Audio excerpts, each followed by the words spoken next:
신명기 19장 1절로 21절의 말씀입니다. 지난주에는 선지자에 관한 것 세 번째 시간으로 결론을 사랑을 받는 자녀같이 너희는 하나님을 본받는 자가 되고라고 했습니다. 성경 말씀에 질문이나 의문점이 있으시면 정답은 늘 예수 그리스도입니다. 그래서 우리가 하나님을 본받는 자가 되는 것은 우리 힘으로 할 수 있는 것이 아니고 하나님의 사랑을 받는 자녀로서 예수 그리스도를 믿는 믿음의 식구들로서만 가능한 일입니다. 그래서 예수님을 의지하시는 그 마음을 기억하시고요. 오늘은 19장 1절로 21절의 말씀인데 이 내용은 사실은 세 가지가 있습니다. 13절까지가 도피성에 관한 내용이고 14절은 하나인데 경계표에 관한 이야기입니다. 그 다음에 15절로 21절까지는 증인들에 관한 이야기입니다. 아마 이미 다 아시고 계시겠지만 제가 패시지를 조금 넓게 커버할 때는 그 중에서 한두 가지만 픽해서 말씀을 드립니다. 예를 들어서 몇 년 뒤에 제가 이 19장을 다시 설교를 하게 되면 다른 설교가 나오겠죠. 그래서 참고 구절들이 있기 때문에 나중에 더 깊이 이해하시고 싶은 부분들은 보시면 되고요. 오늘은 제가 도피성에 관한 것을 중심으로 해서 말씀을 나누도록 하겠습니다. 여기 쭉 보시면은 하나님께서 주시는 땅에 살인자들이 피할 수 있도록 도피성을 만들라. 민수기 35장을 보시면은 6군데를 구별하라고 되어 있고요. 오늘의 본문은 3군데만 나와 있습니다. 그 맨 마지막 블렛 포인트를 보시면 네 하나님 여호와께서 네게 기업으로 주시는 땅에서 무죄한 피를 흘리지 말라라고 되어 있습니다. 그러니까 사람이 죽게 되면은 그 피해자의 가족들이나 아는 사람들이 흥분할 수 있죠. 그러니까 우리 식구가 해를 당하면 그 해를 가한 사람을 또 우리가 앞뒤 전후 사정을 가리지 않고 그냥 그 사람을 또 해할 수 있단 말이에요. 그래서 그런 면에서 살인한 사람들을 보호하자는 명목이라기보다는 포인트는 무죄한 피, 사실은 그냥 사고인 경우도 있죠. 실수로. 그렇다고 해서 그거를 오케이 하라는 것은 아니지만은 그런 케이스는 뭔가 처벌이 달라야 될 것이다. 그래서 우리가 생각하지 않고 흥분한 상태에서 감정적으로 결정하는 것에 대한 어떻게 보면 보호 방식입니다. 그래서 10계명을 생각하셔야 돼요. 10계명에서 살인하지 말라라고 했는데 이 살인이라고 번역된 단어가 사실은 양쪽이 다 포함이 돼요. 고의적으로 사람을 해한 경우 그리고 사고로, 부주의로 사람을 해한 경우 두 가지가 다 포함되어 있어요. 사실은 그 살인이란 단어에. 그러나 문맥을 보시고 오늘 본문처럼 사고로 이렇게 죽게 된 경우에 그 사람을 보호하는 그러한 조항이 있는 거 보면 하나님께서 비록 그 단어를 그렇게 사용하셨지만은 분명히 구별을 하셨습니다. 제가 영어를 배우실 때도 말씀드렸고 한글도 마찬가지지만 어떤 단어가 사용되는 곳에 따라서 그 뜻이 정해지죠. 한 단어도 여러 뜻이 있죠. 영어 단어 같은 경우에도. 히브리어도 마찬가지입니다. 그래서 살인하지 말라는 것은 사람을 죽는 일이 생기지 않아야 되겠지만은 특별히 의도적으로 두 번째 블렛 보시면은 for selfish reasons 내가 기분 나빠서 내가 저 사람을 미워해서 뭐 이런 케이스가 될 수 있습니다. 그래서 의도적 살인에 관한 내용이에요. 11절부터 13절을 보시면 만일 어떤 사람이 그의 이웃을 미워하여 엎드려 그를 기다리다가 일어나 상처를 입혀 죽게 하고 이건 완전히 의도적인 거죠. 사건 사고가 아닙니다. 계획적으로 그 사람을 죽게 하고 그 성으로 도피하면 되겠다? 안 된다는 거죠. 그래서 이제 그런 사람을 보호하는 것이 아니라 사고로 잘못된 사람들을 보호해야 되는데 그런 경우에 무죄한 피를 흘린 죄를 이스라엘에서 제하라. 그래서 무죄한 피라고 여기 해석이 되어 있는데요. 사실은 이 무죄한 피가 무죄한 사람의 피가 될 수도 있어요. 번역상. 양쪽이 다 될 수 있는 원어입니다. 그래서 잠언을 보시면 이렇게 나와 있습니다. 여호와께서 미워하시는 것, 곧 그의 마음에 싫어하시는 것이 67가지니 곧 교만한 눈과 거짓된 혀와 무죄한 자의 피를 흘리는 손. 거기는 무죄한 자죠. 무죄한 사람을 죽게 하는 거. 여기 밑에는 무죄한 피. 피가 죄가 없는 거는 좀 말이 안 되죠. 근데 피가 죄가 없다는 것으로 해석할 수도 있고 무죄한 사람의 피라고 할 수도 있고 두 가지가 다 포함됩니다. 하나님께서 분명히 싫어하시는 것 중에 하나가 죄 없는 사람에게 해를 가하는 겁니다. 여러분 특별히 범죄를 저지르는 경우에도 아이들에게 범죄를 저지르는 것은 좀 벌이 심하죠. 아이들을 유괴한다든가 뭐 이런 건 굉장히 심한 처벌을 합니다. 어른들끼리 막 서로 싸우다가 그런 일도 있지만은 특별히 어린아이 경우에는 그런 경우가 많은 것 같아요. 현대의 법도. 그래서 무죄한 피 혹은 무죄한 사람의 피를 흘리는 일에 대해서 제가 바랍기는 여러분들은 사고가 되었던 의도적이 되었던 다른 사람의 생명을 해하시는 일이 없기를 바랍니다. 그래서 예를 들어야 되는데 사람을 죽이는 예를 들으는 것은 좀 힘들죠. 프랙티컬하게 우리가 어떤 예를 들어야 되는데 제가 이제 말씀을 전하면서 설명을 많이 드리고 얻어내는 구체적인 예를 드리죠. 그리고 사회적인 문제도 다룹니다. 왜냐하면 우리가 크리스찬으로 살면서 사회적인 문제들을 그냥 남들이 하는 거랑 똑같은 관점으로 볼 수는 없어요. 우리는 크리스찬으로서 믿는 사람의 관점으로 보셔야 됩니다. 제가 몇 번 정치 얘기도 말씀드렸습니다만 같은 맥락으로 보셔야 돼요. 어떤 예가 있을까요? 무죄한 피, 죄 없는 사람의 생명을 뺏어가는 그런 예가 어떤 것이 있을까요? 많이 있을 수 있는데 좀 불편한 내용일 수 있습니다. 사회적으로 많이 이슈가 되기 때문에. 낙태 문제를 생각해 보셔야 돼요. 낙태. 그래, 낙태를 찬성하는 사람들은 어떤 사람들이냐면 태아는 아직 생명체나 인격체로 인정할 수 없다. 뱃속에 있는 태아는 아직 사람이 아니다. 그러므로 낙태는 나 자신의 초이스다라고 말하는 거죠. 보통 영어로는 my body, my choice라고 합니다. 내 몸은 내 마음대로 하겠다는 거예요. 이상하게도 세상에서 일어나는 일들을 보면 그렇게 얘기하고 주장하는 걸 보면 이상하게도 100% 하나님의 말씀과 반대되는 이야기입니다. 내 몸을 내 마음대로 하겠다. 하나님은 없다는 거예요. 내 킹덤이죠. 먼저 그의 나라와 그의 의를 구해야 되는데 그의 나라, 하나님의 나라는 없어요. 나의 나라입니다. 내 뜻대로, 내 마음대로 하겠다는 거예요. 내 몸이니까. 그리고 남자가 이야기를 하면 남자는 여자 이슈를 알지 못한다고 말을 합니다. 다 나만 문제가 있고 내가 결정해야 되는 거예요. 다 자기 중심적인 생각입니다. 그거 한번 생각해 보시고요. 그런데 성경 말씀에 뭐라고 되어 있냐면 시편 139편에 주께서 내 내장을 지으시며 나의 모태에서 나를 만드셨나이다. 사람이에요. 모태에서 다 만드셨어요. 하나님께서. 그러니까 생명이 생기는 순간부터 이미 인격체로 인정이 되는 거죠. 성경에서는. 그리고 누가복음 1장에 보시면 마리아가 천사로부터 이제 아이를 낳을 것이다. 아이를 갖게 된다는 이야기를 듣고 엘리사벳을 찾아가는 이야기가 나옵니다. 이 앞에 구조를 보시면 엘리사벳은 이미 6개월 정도 아기를 가진 상태였었어요.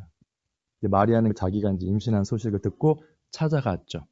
찾아갔더니 그 블랙 포인트 같이 읽으시죠. 그 뒤에 두 번째 거 시작. 엘리사벳이 마리아가 문안함을 들음에 아이가 복중에서 뛰노는지라. 엘리사벳이 성령의 충만함을 받아 큰 소리로 불러 이르되 여자 중에 내가 복이 있으며 내 태중의 아이도 복이 있도다. 지금 6개월 된 아이가 뛰놀고 있고 태중에 있는 아이, 더 어린 아이겠죠? 복이 있도다. 한어 성경에 아이라고 해석이 됐는데요. 이 단어가 헬라어로 보면 brephos라는 단어인데요. 영어로는 baby, 그죠? 아기, 갓난아기, infant, childhood, 어린 아이들까지 다 포함되는 이야기입니다. 태중에 있는 아이만 지칭하는 말이 아니고 태어나서 이미 자라고 있는 아이들까지 포함하는 단어예요. 폭넓게 사용되는 단어가 태중에 있는 아이를 말할 때 사용되었습니다. 그 똑같은 단어가 태중의 아이, 내 아이가 복중에서 뛰어논다 하는 그 단어가 이렇게 사용됐어요. 빨리 가서 양치는 목자들이죠. 마리아와 요셉과 구유에 누인 아기를 찾아서 보고 이미 태어난 아기죠? 같은 단어입니다. 복중에 있는 아이, 태중에 있는 아이와 같은 단어가 사용됐어요. 그 다음에 디모데 후서를 보시면 사도 바울이 디모데에게 한 말입니다.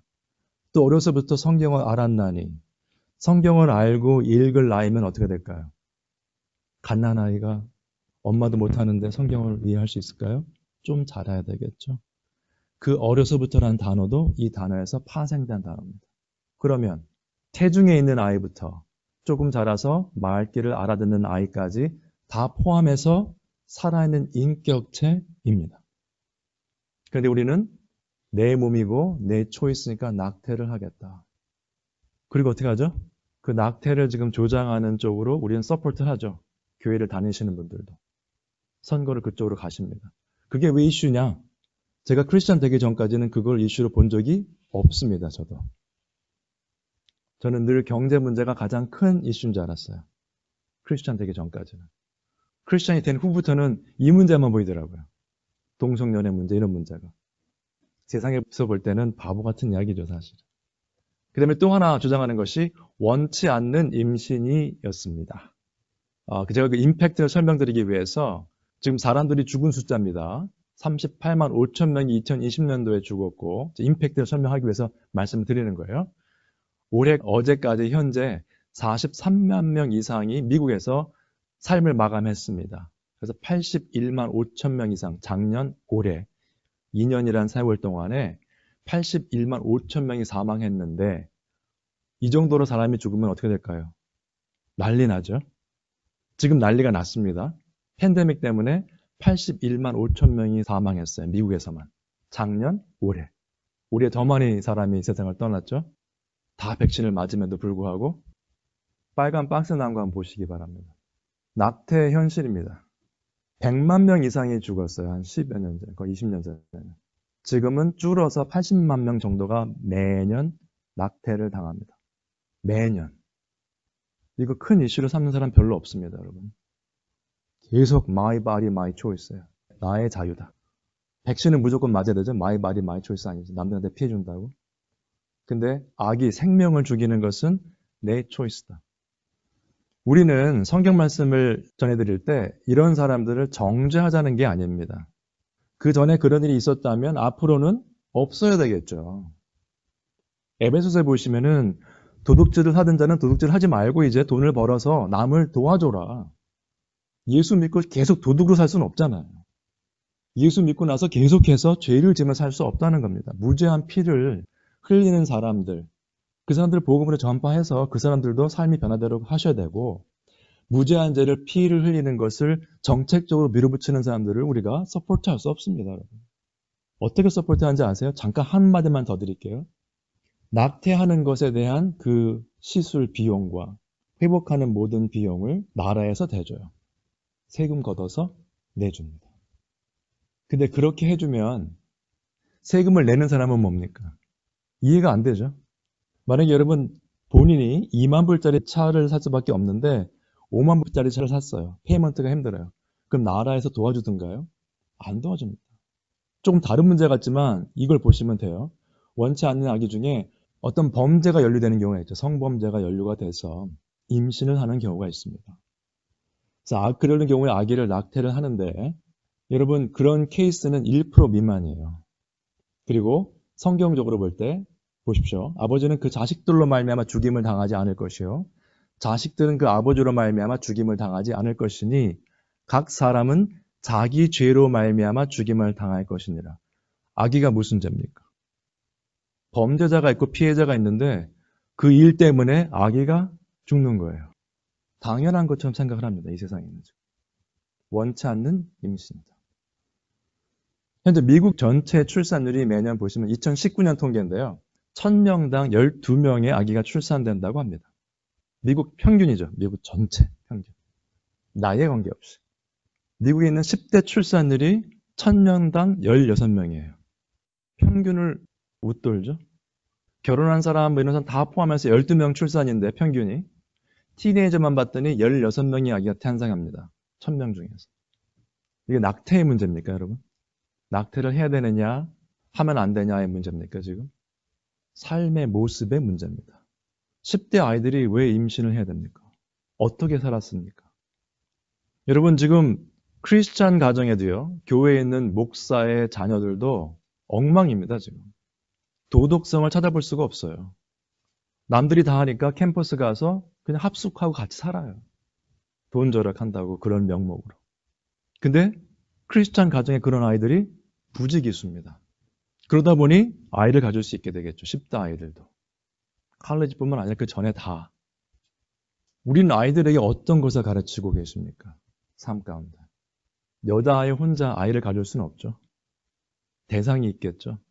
양쪽이 다 크리스찬 가정에서 나온 아이들이라면 어떻게 하시겠어요? 뭐가 잘못된 겁니까? 좀 암울한 이야기였지만 한번 생각해 보시고요. 이런 거를 조금만 더 깊이 여러 가지 알규가 있는데요. 일단 두 가지만 말씀을 나누고 우리의 삶의 기본적인 것은 아이들이 다 그렇게 살기 때문에 우리 애들도 그렇게 살면 괜찮다. 이건 아니에요. 현대식으로 사는 게 아닙니다. 여러분 성경 말씀해 보시면 노아 때부터 소돔과 고모라도 마찬가지고 하나님의 심판이 임할 때 가장 두드러진 범죄가요. 그리고 가장 두드러진 죄, 범죄라기보다는 죄죠. 성적인 타락입니다. 지금 요즘 현실이 어떤가요? 이 개념이 없죠, 아예. 요즘은.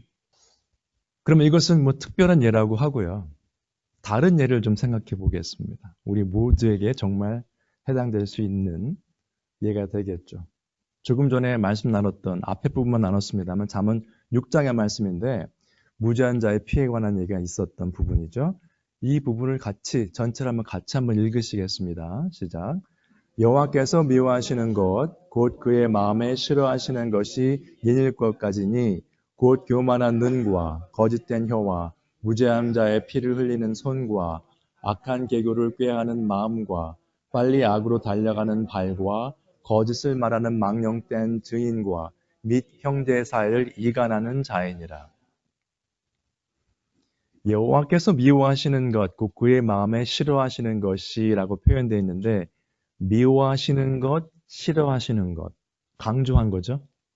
영어 표현에는 싫어한다는 표현에 abomination이라고 되어 있습니다. abomination이 뭐냐면 가증한 것들을 말하는 거죠. 극도로 좋지 않은 것. 싫어하시는 것 중에 그 하나가 아까 말씀드렸던 무죄한 자의 피를 흘리는 손, 그 다음에 그 가운데 거짓된 혀, 거짓을 말하는 망령된 증인, 형제 사이를 이간하는 자. 다 어디서 나오는 이야기입니까? 말로 나오는 이야기죠. 거짓된 혀, 거짓을 말하는 망령된 증인, 형제 사이를 이간하는 자. 야고보서의 말씀입니다. 혀는 능히 길들일 사람이 없나니 쉬지 아니하는 악이요 죽이는 독이 가득한 것이라. 이것으로 우리가 주 아버지를 찬송하고 또 이것으로 하나님의 형상대로 지음을 받은 사람을 저주하나니 찬송도 하고 저주도 한다고 말합니다. 하나님에서 찬송과 저주가 나오는도다 내 형제들아 이것이 마땅하지 아니하니라. 여러분 우리가 다른 사람을 저주한다고 해서 꼭 욕을 하고 험담하는 것만 저주가 아닙니다. 아까 잠언서에서 하나님께서 싫어하시는 것 중에 형제 사이를 이간하는 것. 이 사람한테 가서 이야기하고 저 사람한테 가선 저 이야기하고 가족에서 뿐만이겠습니까? 교회에서도 늘 일어나는 일입니다. 한 입으로 예배 때는 하나님을 찬송하고 평상시에는 이 사람 저 사람 이야기를 합니다. 그게 우리의 현실이죠.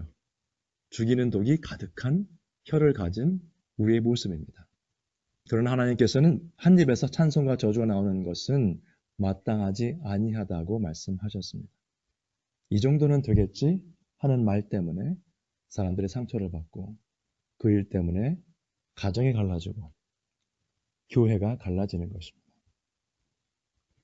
너희 중에 지혜와 총명이 있는 자가 누구냐? 그는 선행으로 말미암아 지혜의 온유함으로 그 행함을 보일지니라. 여러분 지혜의 온유함이란 표현이 참 재미있습니다. 무슨 뜻일까요? 그러면 지혜면 지혜지. 지혜로운 말씀으로. 지혜의 온유함이라고 말씀하고 있어요. 무슨 뜻인가? 한번 보겠습니다. 거기에 사용된 온유함이란 단어가 몇 가지 뜻이 있는데 보통 크게 세 가지로 사용되는 단어입니다. 첫 번째 gentleness죠. 온유함. 단어로 그냥 온유함이라는 단어가 맞는데 먼저 성령의 열매죠. 온유함은. 그 다음에 베드로전서에 이렇게 나옵니다. 너희 마음에 그리스도를 주로 삼아 거룩하게 하고 너희 속에 있는 소망에 관한 이유를 믿는 자에게는 대답할 것을 항상 준비하되 온유와 두려움을 하고 하나님의 말씀에 관한 것을 이야기할 때도 온유와 두려움으로 해야 돼요. 사람들을 귀에다가 대고 확성기를 가지고 예수, 천국, 불신, 지옥 떠들면요 힘듭니다. 듣는 사람. 온유한 방법은 아니죠. 온유한 모습은 아니에요. 진리의 말씀이지만. 강단에선 목사가 제가 늘 말씀드립니다만 그림도 여러 번 보여드렸습니다만 나는 온유함이나 감사함이나 즐거움도 하나도 없는데 예수 믿으면 좋습니다. 그러고 막 인상속으로 말을 하면 여러분들 그게 수긍이 가시겠어요? 저 사람 굉장히 화난 것 같은데 예수님 믿으면 좋다고 하네. 별로 이게 안 와닿죠. 네. 커피 마시면서 이거 굉장히 맛있어요 하면 진짜 맛있나 보다. 나도 마셔보고 싶다. 그런 마음이 드는데 인상을 팍 쓰면서 너무 이러면 이거는 성경 말씀을 말할 때도 믿음에 관한 이야기를 할 때도 맞는 말이지만 온유하게 하셔야 돼요. 온유. 담대한 거는 필요하죠. 온유한 게 그냥 나이스 가이는 아니고요. meekness라고 하면 비슷한 단어지만은 겸손하다는 뉘앙스가 들어가 있어요. 여러분 온유하지 않고 겸손하지 않으면 그 사람이 진리를 선포해도 누가 드러날까요? 진리가 드러나지 않고 그 사람이 드러납니다. 여러분들이 전도하실 때 가장 주의하실 게 본인이 드러나는 거예요. 내가 경험한 하나님을 얘기하면요. 듣는 사람은 하나님이 들리질 않고 그 앞에 있는 사람만 드러나요. 야, 이 사람 좋겠다. 그건 전도가 아니죠. 목사가 설교하면서 목사만 드러나고 목사의 열심만 드러나면 뭡니까? 실패한 설교입니다. 여러분 저의 열심과 저의 신실함을 보지 마세요. 별로 볼 것도 없지만 보지 마시고요. 하나님의 말씀을 보셔야 돼요. 신실하신 주님을 보셔야 됩니다. 설교 시간에. 저 사람 오늘 머리를 안 빗고 왔나? 이러지 마시고 겸손한 모습. 어떤 모습입니까? 나 바울은 이제 그리스도의 온유와 관용으로 친히 너희를 권하고 바울이 능력이 없고 바울이 배운 게 없어서가 아니라 그리스도의 온유와 관용으로 친히 너희에게 권면한다는 겁니다. 그리고 골로새서 이렇게 나옵니다. 그러므로 너희는 하나님이 택하사 거룩하고 사랑받는 자처럼 긍휼과 자비와 겸손과 온유와 오래 참음을 옷 입고 믿는 사람들의 모습을 말하는 거예요. 목회자나 장로님의 모습이 아니라 믿는 모든 사람들의 모습이 저렇게 돼야 된다는 겁니다. 우리가 하는 게 아니고 세 군데 제가 말씀드렸던 이 본문들 쭉 보시면 그리스도를 주로 삼은 사람들, 그리스도의 온유와 하나님이 택하심을 받은 사람으로서 거룩하게 결국 뭡니까? 거듭난 사람들에게만 가능한 이야기예요. 제가 몇 주 전에 리처드 백스터 그 목사님의 말씀을 인용하면서 그분이 그 말씀하신 거 기억나시죠? 성도들이 성화되지 않는 것도 슬픈 일이지만 목회자가 성화되지 않는 것은 참으로 어려운 일이다. 성도님들 성화되십시오. 변화됩니다. 영적 성장해야 됩니다 하면서 저는 1년 전이나 지금이나 똑같아요. 똑같이 화내고 똑같이 인상 쓰고 17세기에 그런 일이 보였던 겁니다. 그분의 눈에는. 지금도 똑같죠. 그러면 이제 오늘 노주사님 기도하신 것처럼 2021년도 마지막 주일인데 왜 이렇게 어려운 얘기를 하고 힘든 얘기만 하고 힘 빠지는 얘기를 하는가? 아닙니다. 우리가 다 같이 하나님 앞에 바로 서기 위해서 말씀을 드린 건데 어디서부터 시작할 것인가? 막막하실 수 있어요. 나는 이때까지 이렇게 살아왔는데 어떻게 될 것인가? 일단 몇 가지 말씀을 드리겠습니다. 온순한 혀는 곧 생명나무이지만 패역한 혀는 마음을 상하게 하느니라. 여러분, 우리의 말은요, 사람의 속을 살리기도 하고 상하기도 합니다. 겉에 상처 나는 게 아니에요. 여기서 온순한 혀라고 표현되어 있죠. 그 다음에 지혜로운 자의 마음은 그의 입을 슬기롭게 하고 또 그의 입술에 지식을 더하느니라. 선한 말은 꿀송이 같아서 마음에 달고 뼈에 양약이 되느니라 했는데, 지혜로운 자, 성경에서 지혜로운 자는 어떤 자입니까? 하나님을 경외하는 자. 잠언서에 하나님을 경외하는 것이 지혜의 근본, 하나님을 경외하는 것이 지식의 근본. 모든 것의 시작은, 그 지혜는 하나님을 경외하는 것으로부터 시작되죠. 그러면 지혜로운 자라고 하는 것은 이미 하나님을 경외하고 믿는 자라고 보셔야 되겠죠? 그러면 그런 사람은 어떤 사람이냐? 입이 슬기로운 사람이에요. 입술에 지식이 있는 사람이에요. 대화를 하면 그의 말은 선한 말이 돼요. 들어보면. 선한 말은요, 그냥 듣기 좋은 말이 아니죠. 약은 어떻습니까? 달고 맛있는 약은 별로 없습니다. 제가 예전에 어릴 때 제 동생이 한 번은, 옛날에 그 감기에 걸리면은 그 판피린 뭐 이런 게 있었죠. 조그만 바늘에 들어가 있는. 그걸 한 박스를 다 먹은 거예요. 장롱에 들어가 있더라고요. 도망가서. 좀 이상하거든요. 먹었더니 맛있으니까 먹었는데 계속 먹다가 그런 일이 있었어요. 근데 그런 약은 별로 없고, 약을 드시면은 좀 입에 쓰죠. 그러나 몸에는, 건강에는 도움이 되는 것들이 대부분입니다. 그런데 여기서 말하는 선한 말은 그런 역할을 하는 거예요. 꿀송이 같아서 마음에 달고라고 되어 있어요. 마음에 달고. 양약이 된다고 했는데 그 표현이 뭐냐면 spiritual reform입니다. 영적인 변화예요. 이 약은 그냥 우리가 말하는 메디슨이 아니고요. 여기에 있는 그 단어, 히브리어 단어의 뜻이 spiritual reform or healing from sin and faithlessness. 믿음이 없거나 죄 가운데 빠진 것에서 회복되는 거예요. 주님 앞에 바로 설 수 있도록. 그 약의 역할을 한다는 겁니다. 그러니까 지혜로운 자는 어떤 사람입니까? 하나님께서 주시는 말씀을 가지고 얘기해서 듣는 사람으로 인해서 그냥 기분 좋다가 아니라 영적인 회복까지 일어날 수 있는 말을 하는 사람들이에요. 근데 이 말씀은 목회자에게 주어진 말씀이 아닙니다. 모든 믿음의 성도들에게 주어진 말씀이에요. 그러면 아까 말씀드렸던 야고보서에 나오는 그 죄악된 말을 하는 그 혀, 비교해 보시기 바랍니다. 여러분들은 2021년 한 해 동안 혹은 이제까지의 삶 가운데서 하나님께서 붙여주신 사람들이 있어요. 가족들, 친구들, 교인들, 그분들과의 대화 가운데, 예를 들어서 그분들과의 친교, 교제 가운데 어떤 역할을 하셨습니까? 야고보서에 나오는 독을 품은 그러한 혀를 사용하셨습니까? 아니면 잠언서에 나오는 것처럼 지혜로운 자의 마음을 가지고 지혜로운 말씀을 통해서 주위에 있는 사람들조차도 하나님을 알아가고 영적인 회복을 할 수 있는 기회를 제공한 분들이셨습니까? 수많은 기회가 있으셨을 거예요. 수많은 사람들을 만나서 말씀을 나누실 기회가 있었습니다. 다른 사람을 험담하고 여기선 이 말, 저기선 저 말, 그렇게 시간을 보내셨습니까?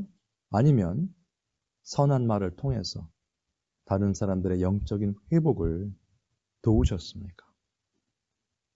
이제 앞으로의 삶을 생각해 보셔야 되는데 2022년도에 새로운 한 해가 시작됩니다. 벌써 그렇게 됐어요. 슬라이드는 다 끝났거든요. 다 끝났으니까 저한테 주목하시면 되겠습니다. 슬라이드 보지 마시고요. 여러분들 삶을 쭉 한번 돌아보시면요. 지금 한번 생각해 보세요. 매번 반복되는 삶의 일상 때문에 특별한 기쁨도 없고 감사함도 없고 그저 습관적으로 일하고 식사하시고 주일이니까 교회에 나오십니까? 교회를 나오지 않는 것보다는 교회를 나오는 것이 좋죠. 당연히.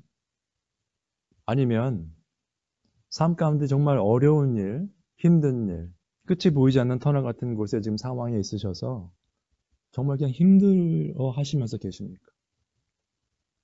혹은 지금 하나님과의 관계가 좋으셔서 기쁨 가운데 거하고 계신지요. 여러 가지 상황이 있을 거예요. 예를 들어서 아까 첫 번째 말씀드렸던 그냥 같은 삶의 패런 속에 갇혀서 아무런 특별한 기쁨이나 감사가 없는 삶을 살고 계시다면 지금까지 그랬는데 앞으로 갑자기 변할 거라고 기대하진 마시기 바랍니다. 인풋이 같으면 아웃풋은 같을 수밖에 없는 거죠. 그렇죠? 무슨 말이냐면 아시는 것처럼 우리 전화기 가지고 계시면 뭐 쓰셔야 되잖아요. 텍스트 같은 거 쓰실 때 기억자를 자꾸 이렇게 누르시면 화면에 기억자만 나옵니다. 그죠?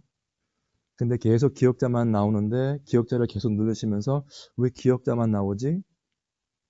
그러면 내가 누르는 버튼을 바꾸셔야 돼요. 다른 걸 원하시면. 2021년 지금 마지막 주일인데 오늘까지의 삶, 1년뿐만 아니라 이제까지의 삶이 같은 모습으로 계속 왔다면 앞으로의 삶이 거기에서 크게 바뀔 거라고 예상하시면 안 돼요. 근본적인 변화가 없으면 앞으로의 삶도 지난 삶과 다를 수 없습니다. 비슷할 거예요. 근데 그렇게 바뀔 수 있는 삶은 무엇인가? 진정으로 예수 그리스도를 의지하시고 사셔야 돼요. 저는 여러분들의 영적인 상태가 어떤지 개인적으로 잘 모릅니다. 그러나 제 주위에 있는 친구들, 다른 교회에서 사역한다는 친구들까지도 얘기를 해보면 다 세상적이에요. 아이들 키우는 것부터. 그리고 성경 말씀 얘기하면 또 그 소리네 그러는 친구들이에요. 전도사란 사람들이. 지금 현실이 그렇습니다, 여러분. 한 해를 잘 마무리하시고요. 새해에는 정말 그리스도만 의지하셔서 직장에서 일을 하시던 학생이면 학생으로서 사업가이시면 사업을 하시면서 그리스도 안에서 기쁨 충만하시고 그로 인해서 선한 말을 나누셔서 다른 사람들의 영혼에도 양약이 될 수 있는 참으로 신실하고 하나님께서 기뻐하시는 역할을 잘 감당하시는 우리 성도 여러분 한 분 한 분 되시기를 주님의 이름으로 축원드립니다.